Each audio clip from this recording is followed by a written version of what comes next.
After living in Japan for over 10 years, me and Adam have understand a lot of the culture, but some things have connected with us to a deeper level where maybe we still even do it nowadays, even on the phone. Today, we're going to be talking about bowing.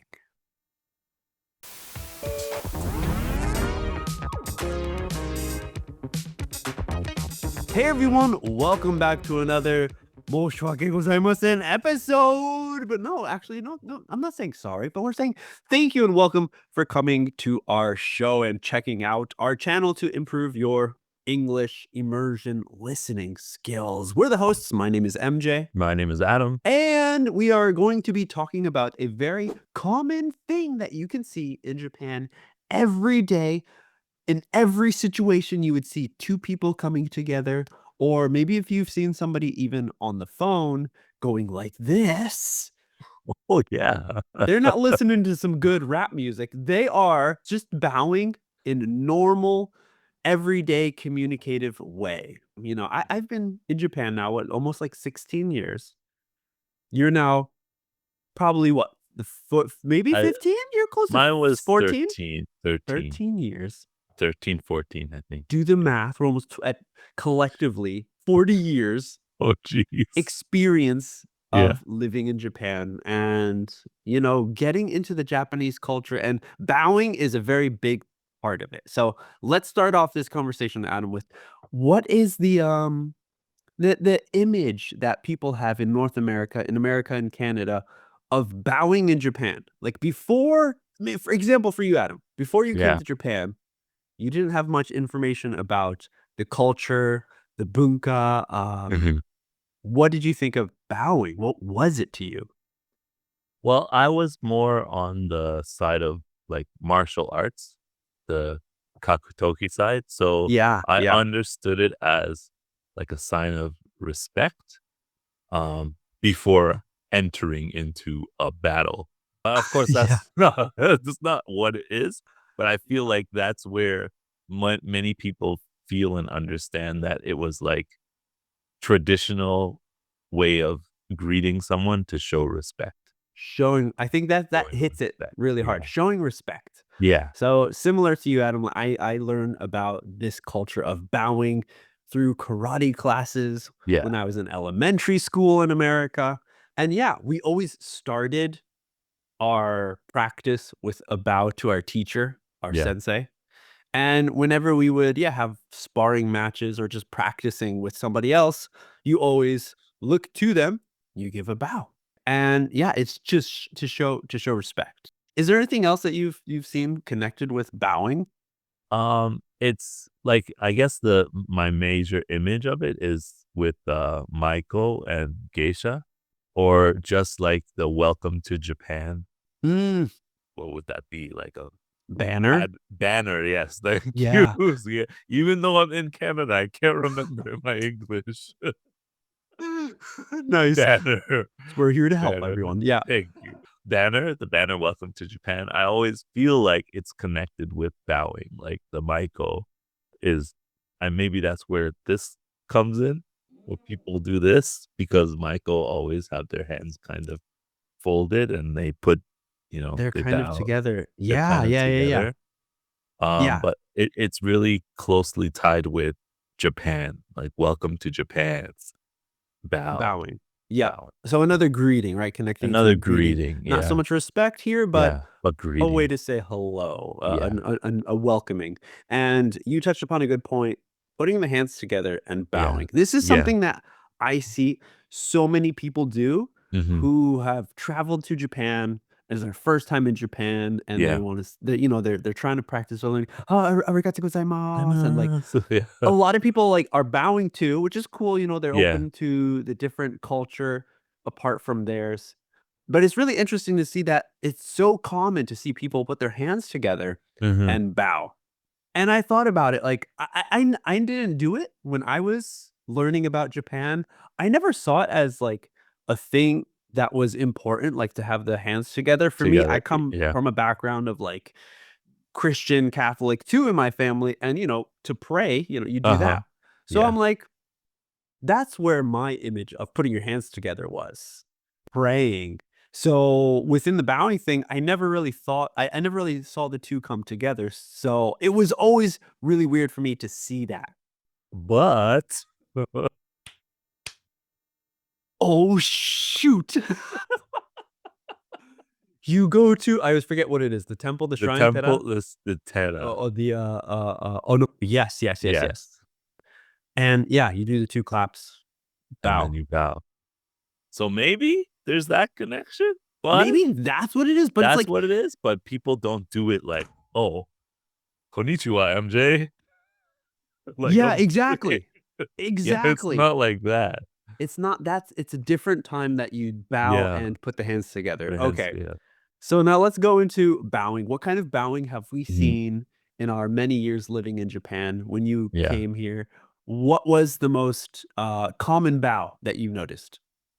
Between friends, I guess. Yeah. Good.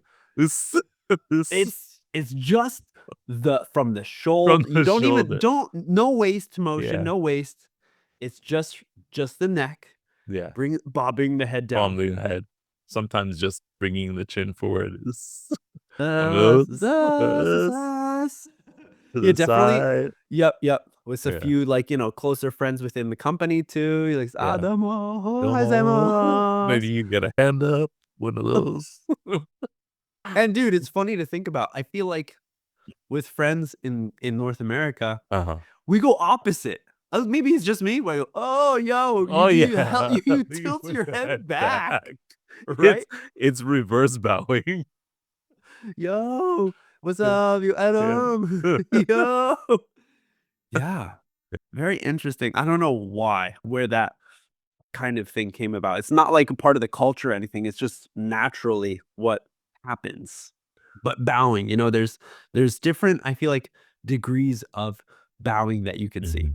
Yeah. And I remember in my Japanese lessons that I was taking when I first came to Japan, learning Japanese, my Japanese teacher was teaching me about, bowing, the ojigi. Yes. And they were mentioning that if you ever see somebody bowing from the waist, it shows more respect. Or it Mhm. shows more maybe forgiveness. Right. And if there's someone on the ground, it's like the most extreme form of bowing. So they're Right. like something, maybe they did something really bad. And they're Yeah. really apologetic for it. Yeah. So I was like, wow, that's amazing how you can get variations of, or differences within I guess, the potency, the strength Of the of bow. the bow Yeah. I even from heard, the degrees.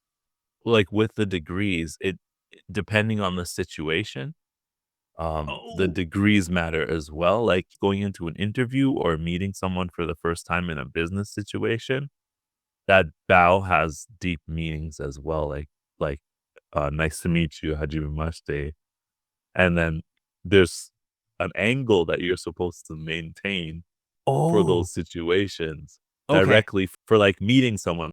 So I remember my friend telling me about, or when they meet clients, depending on the level of the person in the company, like if it's a shacho or if it's just a regular Okay. worker, I guess if they're on the same level, they bow at the same angle. Mm. But if it's a shacho versus the person, like an employee, the employee bows a little bit more deeply. Yeah. Even if it's just the first meeting, they're not apologizing or anything. And that continues with their relationship. That's how they build relationships, by maintaining this kind of Mm. culture. Also, I guess it's kind of bowing, like when you're in a nomikai, for example, and you Okay. put the bottle and you're pouring the bottle. Whoa. It's things that I Mm. learned, like, just watching other people interact, and I didn't know or understand the meanings of these things. Yeah. But it's very deep in Yeah. the culture. Right. I mean, I remember even learning about when, go to certain temples or shrines. If there's like a statue of a deity or like a Buddha or something, Uh-huh. they will always be at an elevated level from Ooh. where you stand. Like, even though Yeah. if they're like sitting down, the stage almost that they're on will Mhm. always be higher than where you can get to, because this is someone of enlightenment who is reached this level that you are not at yet. And to show Right. respect, you stay at a level lower than them. And I heard this is the same idea with like the emperor, where especially long time ago, where he was at the top and the royal family was at the top too, and everyone had to stay lower than them. Oh. So it was a big surprise when more recent emperors were like coming to meet people and like come to their level, or even like bowing to commoners, to normal Right. people, Yes. because it's like, you don't need to give me any respect because you are the great one. Everyone, I pulled up a few English explanations of different degrees of bowing. So let's see if Okay. they are correct or not. We have the 15-degree bow, a 15 casual degree. bow used to greet coworkers or pass guests in the hallway. Kind of like Uh, that. Around that, we have the maybe. 30, 30. A little a more. more polite bow used for greetings with clients or people of a higher rank. Yeah. Okay, like you're mentioning, maybe it's a shacho, it's a boss. 嗯 45 degrees, a deeper bow used in more serious situations, such as after making an apology or an expression of gratitude. Right. Yes. And those were maybe probably the ones that you see in Japan when somebody is leaving a car dealer. It's most commonly with the car dealers. Ah. And the staff help the customer leave the Yes. The driveway and go driveway. down the Yeah. street, and Yeah. they will always stay, and they will And bow, Yes. and just hold that bow, hold that Until bow. you go in the distance beyond the horizon, they'll The be bowing. customer's gone, Yeah. the staff are still bowing, and I that is a remember. huge connection where it's just like, still in the dealerships, the people who are in charge of the customer service is like, this is something that we're gonna keep. Keep forever. There you go. The big expression Yeah. or show of gratitude. There you go. We have two more. There's no degrees on these. They're just names because Yeah. the others don't have a specific name, but these two do. Saikere, a Mhm. bow that measures almost at a right angle, like a 90 table, degrees, like a 90 table. degrees. And the next one is the most common that we will see, possibly with, some famous Hayu kind of talents who make a big mistake. Yeah. They really want to say sorry. Dogeza, Uh-huh. or dogeza is the fetal prostration expressing utter subjection or contrition. Just About means what's really sorry and extremely sorry. You've done something really regrets. Yeah. bad. You regret it Yeah. so much. Yeah, you're apologizing. You're really apologizing. What I never understood, or nobody ever answered my question about this part, because in North America, it's really different when people are apologizing for things. Like in a similar situation in North America, a lot of the times people would apologize and kind of step out of the limelight for a little bit. They'll step away from Mm, the situation, especially if it's something that they've done that has offended or caused trouble to some person or groups of people. okay. You'd find that the person will step away. They'll apologize, or they won't apologize, or they'll write like an apology and post it online, which is what most people do these days. Okay, But you okay. won't see them or hear from them for a while. But in Japan, it's happened so many times throughout my life in Japan where a politician will be caught, or an actor, actress, or a singer will be caught and they'll be in a bad situation. A comedian will be in a bad situation. And they go on TV and they apologize. They do their dogeza, and then they're back to work the next day.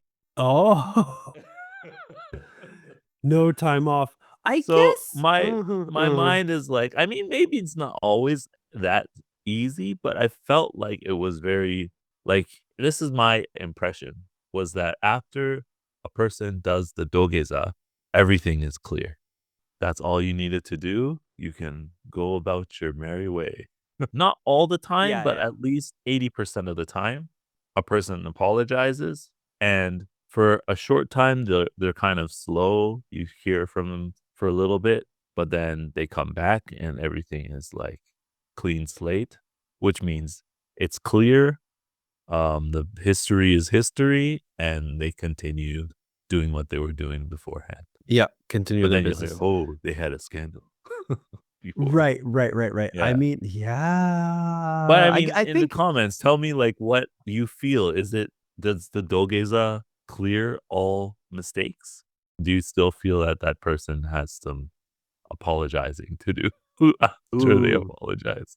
there's two sides of the coin. I feel like with Right. bowing, it's Yeah. showing respect, Right. Yeah. and it's also being apologetic. So it's like, which one of the two is it more focused on? Which is very interesting. And in North America, Western culture, we don't have a physical way to show sorriness Right. or Yes. to Yeah. show when we're sorry, to show when we are respectful of. We want to show respect to someone.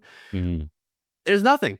So I feel like it's an interesting kind of like sense that you can really get within Japan society of understanding the language, and then as well understanding the body language, which maybe can be difficult for some people who have lived overseas, like born in Japan, grew up in Japan, Right. go overseas. Somebody says, "Oh, sorry about last night, man. That was really my fault. Sorry." Right. That's it. Yeah. And then Yeah. they're off and partying again, and you're like, they didn't that They didn't didn't they didn't apologize. yeah, there's something about it. I don't Yeah. feel satisfied. So yeah, everyone, let us know in the comments. What is the best way to show apology to Right. someone in Japan? Is there something where it feels fake still? Does it still have the same weight as it Right. did a long time ago? Yeah. Bowing. Bowing. We'll see you On the the next next step.